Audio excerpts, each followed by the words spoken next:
Well, good morning, good afternoon, good evening, and welcome to the Bridge Broadcast Show. My name is Tina Boyle-White, and I am the host of the Bridge Broadcast Show, where we focus on getting you from where you are to where you want and need to be in life. And we focus on the spirit, soul, and the body, really helping each of those areas really cross over that bridge in whatever area you're in. This morning, I just want to thank wytv7 for the opportunity to be able to bring messages to you, our audience, where we focus on getting you from where you are to where you want and need to be in life. And this season, this is season 5 for me. I'm excited. I am bringing more information to help you be whole and healthy. And it's no different from what we have done in the past seasons. I have Dr. Chena Anderson, a doctor of naturopath, with me this morning. And it's significant that I share this with you because I met Dr. Chena on my journey. I want to say it was last year, January, in Washington, D.C. And the amazing part of me meeting her, I was in Washington, D.C. for some work, and there was a health show, and I saw people coming out of the show with bags. And I was about a block away from my hotel, and I just asked the people. I was on the metro train in DC, and I said, "What's going on? What are you guys doing?" And I just followed the crowd. And as I followed the crowd, I was led to meet Dr. Chena Anderson, and my life has not been the same after meeting her. I'm so blessed and so honored to have her on the show this morning. Dr. Chena Anderson, welcome this morning. Thank you. This evening, yes. So glad to have you. Yes, thank you for having me. Yes, you know what? I always like to start the shows. I shared a little bit about my journey. Are you willing to share with the audience, how did you come to this place of being a doctor of naturopath? So, yeah, absolutely. So, let's see, I've been married 28 years. And prior to meeting my husband, we met in the mission field. We were in the children's ministry together that toured all over the world, actually. I was a clown, and he was a hobo in the children's ministry. You don't get glorified positions in a children's ministry. And but prior to meeting him, when I was in college, I was always sickly. Okay, I was a child who had a lot of respiratory problems, predominantly respiratory issues, but they went on year round. So it wasn't just colds and flus in the winter. It was allergies throughout the summer, and that led to a lot of steroid use, which is common with allergies. It led to a lot of antibiotic use, and it really destroyed the gut flora, but I didn't know any of that. My parents didn't know or understand any of that. We weren't conscious about our diet because that wasn't something that they taught. I'm not sure they teach it well in schools today, but they didn't teach it at all when my mom was going through school. So there was no concept that, believe it or not, Pepsi is not good for a breakfast, okay? And we started our day not with coffee, but it was not uncommon to have Coke or Pepsi with breakfast. That was the stimulant to get you into the day. And we didn't know any better. Like, it's just that simple. And sugar donuts are also not a breakfast food. My children today, when they hear me tell my story, they say, in their minds, they literally think your mom didn't love you. Like, that's what runs through their mind, because in our home, part of how we express our love is how we feed each other. So we grew up very heavy sugar diet. So I remember lots of dental work being done as a child. Now, I haven't had a single filling since I was 19. So I began to change my health just at the end of college, when I became more conscious, of my own personal journey. And it was out of, I had an extreme anaphylactic response. At the time, I thought it was to a bug bite, because I had been out jogging on the track and I had a little bug bite on the back of my neck. And very shortly after, I got home, had breakfast, and that's when I went into respiratory distress. And I took Benadryl and all the stuff, that Sudafed these were the things back in that time that we would have had on hand. And I still had to go to the doctor. Like, I couldn't get it under control. And by that point, my eyes were swollen, my lips were swelling. It was bad. And they never identified what it was, but it's happened 3 times in my life.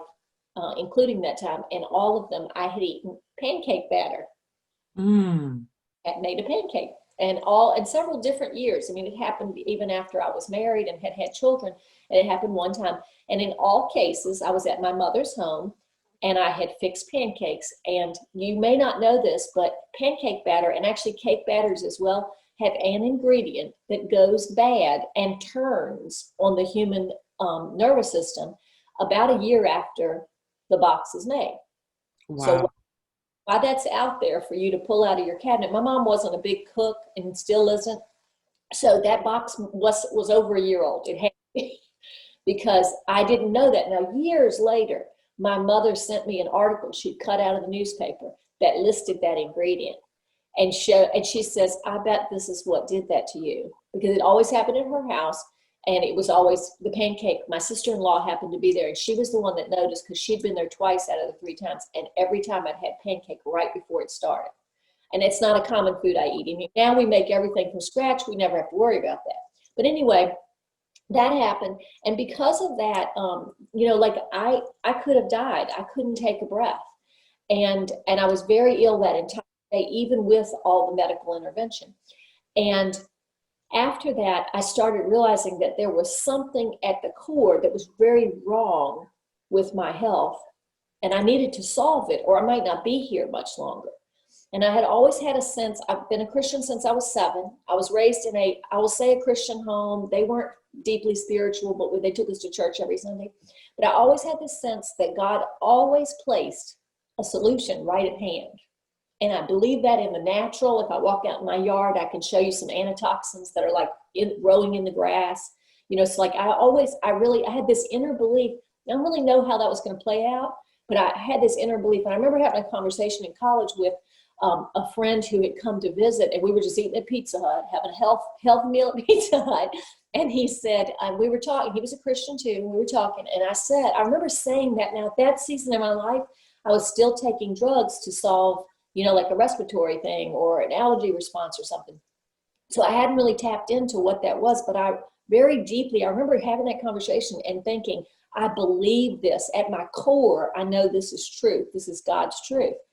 And it was very shortly after that, I was in the Charlottesville Mall. I live in Virginia. And I was in the mall, and this is before Bath and Body was a company, but there was a shop like that had more natural products, which was a new thing. That wasn't normal to find natural products 30 years ago. I realized how long I've been out of college. Okay.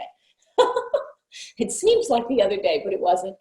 And I walked in, and they had this book, and it was a European book. I've never been able to find it again, but it was something about the A to Z of aromatherapy. And it caught my eye, and I kind of glanced through it. I think I bought an eye cream, and I left the store with my little book.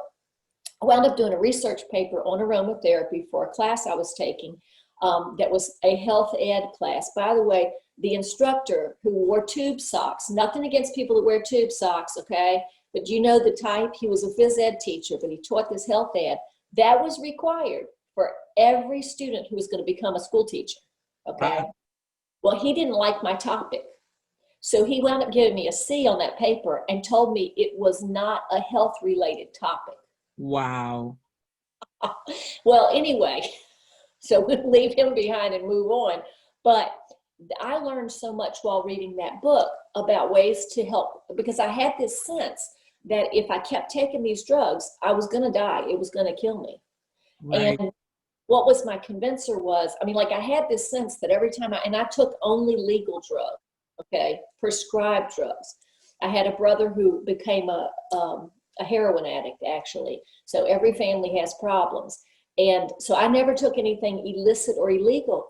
But yet, even when I would take things that I was taking because I was in distress, I had this sense that it wasn't helping me. It was actually in some way not helping my health move forward. So when I was about 21, I was 2 weeks from leaving on a study tour to Mexico. I did a Spanish degree way back when. And as I was preparing for the trip, one day I broke out in hives in my hair all the way down my body to the pads of my feet. There was nowhere that did not have hives all over it. And I was itching. It was the whole thing. It wasn't just looking bad. I was itching. And so the doctors put me on steroids. And every 2 days, they increased the dose of steroids. So by the time I left for my trip, I was on a mega dose of prednisone, and it didn't stop the itching, and it didn't stop the hives. It just toxified my liver. So I was on this study tour for 2 weeks, and while there, my liver bloated out of my skin. You could see it. I have pictures of me on a boat in a bikini, and my liver is sitting out from my body almost as much as the breast area, if you can imagine that. And I broke out in tumors under my face, because those are all side effects of steroid use. And I'd always had nice skin. So imagine 21 years old, getting ready to go into my senior year of college. I come back and I gained 10 pounds in 2 weeks. Wow. And the liver. So I come back, I go back to the same general practitioners in our town. There were 4 of them that worked in one office.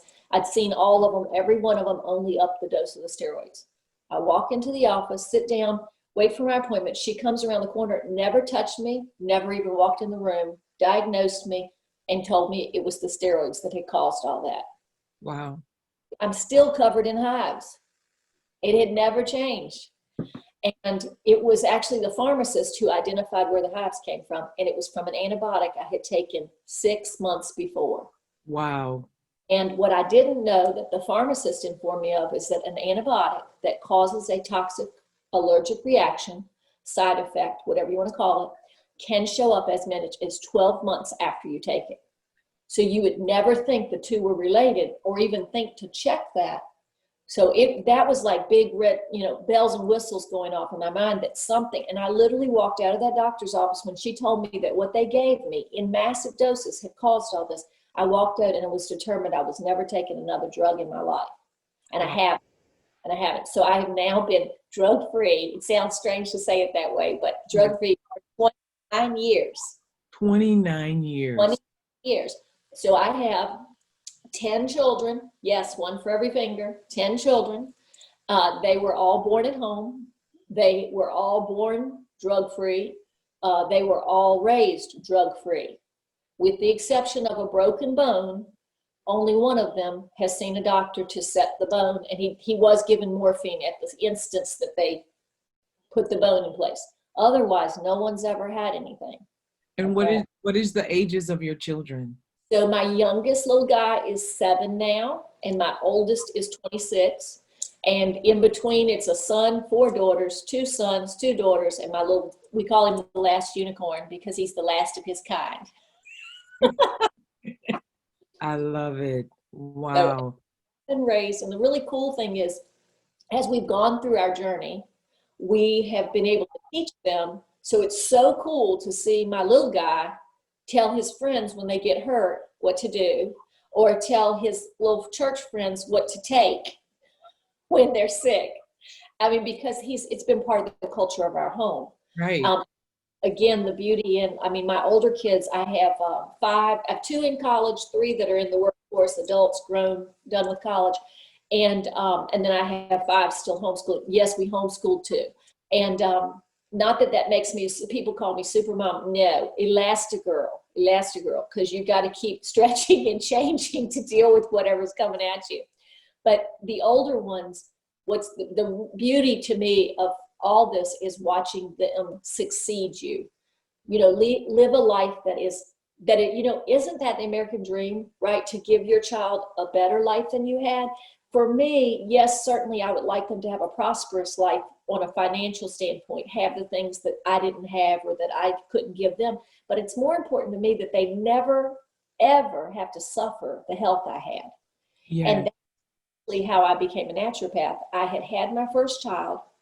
He was a little over a year, and I was a school teacher, and that was what I always wanted to do, was teach. That I knew that when I was 7 years old, I knew I was called to teach. But I didn't know what that was going to look like. And I think a lot of times our life, we have this picture we think, and I felt called to the mission field. So in my mind, I'm in a hut in Africa. Like that was the mission field to me, and when we had missionaries come to church, that was the kind of missionaries we had, was people that went to other countries. And so I did a Spanish degree thinking I would minister to a Hispanic country. That was my plan. And what the Lord did instead was he put me in a very unique mission field, which is the health field, because there's so much Misinformation, sometimes lies. I mean, I've had clients that come and they come when they're at their end. They Yeah. don't come at the beginning when a problem starts. Now, I have clients now. I've been a naturopath for 25 years. Yes. Because of that, I have about 3,000 clients of record over that span of time. Wow. What's really neat now is a lot of my adult clients now were children that Wow. were little children. So what I'm getting to see, which is so fun, is I'm now getting to minister to 3 or 4 generations of My, this. And I love that because that's been a big piece of who I am, is to leave a legacy. So what I'm seeing now but their referrals are the people who have done everything medical, and they've now come here half dead and hope I can help them.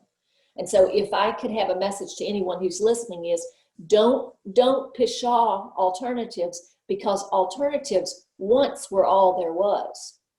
yeah. They the beginning of how God created things was actually these herbs of the field and these essential oils and things that was actually, they're biblical. The other is not, it always has a cost. That's what the steroid they gave me, they hope would take away those hives, had a huge cost. It took me 7 years to detox that out of my system. Wow. So that's a long time to still be dealing with the side effects of a drug. My God. Yeah. 7 years.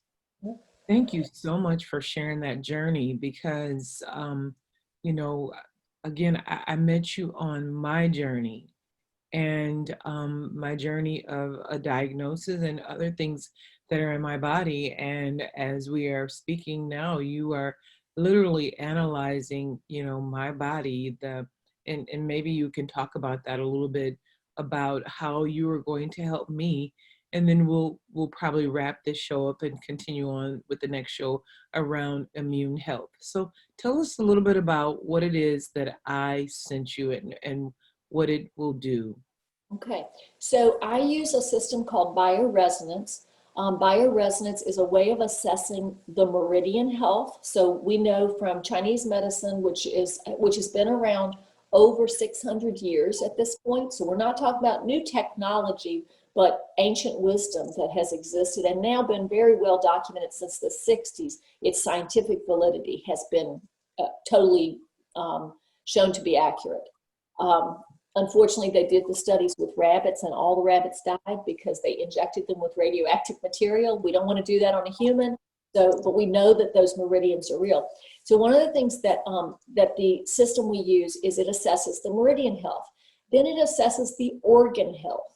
Then it assesses the neurochemistry. So your neurochemistry has to do with both your emotional and also your neurons are what take in signals, say from your big toe if you stump it, or from your hand if you burn it. So we want our neurotransmitters to be healthy. It assesses that. Then it assesses the nutritional health of the body. Are we missing certain nutrients? Are we deficient? Are we in excess, say, of a heavy metal that we've ingested from something we were unaware? People don't realize your foods can have heavy metals in them just based on the country they came from. Hmm. Because in some cases, soils are heavy laden with heavy metals. So it's not that carrot is bad in and of itself, but it may have taken up something out of the soil and you may be eating it and not aware of it. So it assesses the nutritional health of the body. It assesses the spine and the dental health of the body. So it'll actually tell you which vertebrae are chronically out of place and which ones are struggling. And from that, I teach a class on what each vertebrae is spiritually, because believe it or not, your spiritual health is directly linked to your spinal health. So when you think about the spine, that is about the structure of your life. And so each vertebrae uniquely has what is called a spirit point. So it's about a spiritual alignment issue in your life. So if you're chronically having trouble with, if I recall, C3 has to do with faith. And I was recently working with a gentleman, and I was telling him, and I was hesitant to go into this part of the assessment with him because he was a pastor, and I was like, he might be offended by this, because the two that were out for him were faith and forgiveness. I didn't want him to feel judged, but I wanted him to be informed. And he goes, that's exactly right. That's exactly right. And Wow. tell whatever it was, whatever issue was going on. But it was interesting. He completely confirmed that indeed, but it was affecting his neck, like the pain and the level of stress on the neck. So we assess that as well. And then we look at amino acids because the body cannot reconnect itself, rebuild itself without amino acids that make the protein that make your muscles and that make your blood. So we assess that. So it's a really all-inclusive, I mean, it's extremely dynamically all-inclusive in addressing so many things. And it also looks at hormonal health. So for both men and women, men like to think they don't have hormonal issues, but indeed they do. So for example, men have the same hormones as women. Wow. Okay, most people don't know that. So we know that women who are low on testosterone have no drive to procreate. Okay, so there's no sexual drive. But the same is true of men. Well, what one element of why men would have low testosterone is if they had high levels of the luteinizing hormone, which again, they have those hormones, they just have them in smaller amounts. But luteinizing hormone in a woman makes her more fertile, makes her more able to accept the sperm and make a baby. Yes. So if he has high levels of that, his testosterone level is low. And so we look at those things as well, because if that shows up, then I know that that man, just like the woman, would not have a drive to procreate. And that also means he doesn't have a drive to maybe go to work or to get the projects done at home or to tackle anything new emotionally or spiritually that he's dealing with. Our drive as humans is directly linked to our testosterone level. So we look at all those things, and then from that we create a very concise program for that person. So there's no two people that the program's the same. And then quite honestly, if we did it, say 4 times a year in different seasons, the program will be dynamically different because our bodies change. What we eat changes. Our stress level changes. Our activity levels changes. Like we're going into fall, winter here. Fall will be a busy season for us. Outdoors, we'll be spending more time outside because we're going to be raking leaves and, doing get these things done before winter hits. When winter hits, we're going to have a very dynamically different diet. We're going to eat more stews, less salads. So there's things that change about our routines in the seasons. And so we address that as we look at the person at that season in their life. Amazing. Oh my God. Wow. You really hit it, that your health is a spiritual journey. And I'm so glad that you brought it out for, the example about the pastor, because oftentimes as Christians, if it doesn't align with what we're thinking, we think it's something different. Yeah. And I just want to let you say one last word for this segment for the audience. What is one thing, as we've both talked about our journeys, that one final thought you can share with the audience about their journey? So I love the name of your show, The Bridge.